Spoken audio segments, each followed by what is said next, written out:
மெரினா ஏர் show நிகழ்ச்சியில் சரியான பாதுகாப்பு ஏற்பாடுகள் செய்யாதது குறித்து காவல் ஆணையர் அருணிடம் மனித உரிமை ஆணையம் விசாரணை நடத்தவிருப்பதாக சென்னை உயர்நீதிமன்ற வழக்கறிஞர் கே சாமி கூறியுள்ளார்.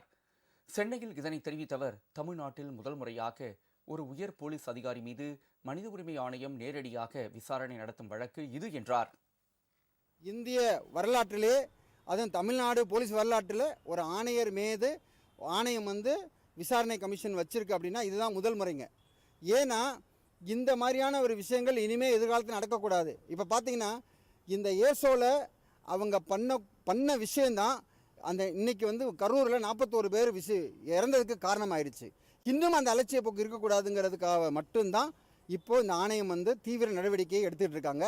NHRC மூலமாக CBI என்கொயரிக்கு டைரக்ட் பண்ணுங்கள், CBI கேஸ் ரிஜிஸ்டர் பண்ணி இந்த பர்டிகுலராக ஏன் இப்படி அருண் IPS அதிகாரத்தை துஷ்பிரயோகம் பண்ணுறாரு, அவர் சட்டத்துக்கு அப்பாற்பட்ட மனிதனா அப்படின்லாம் நாங்கள் கேள்வி வச்சுருக்கோம்.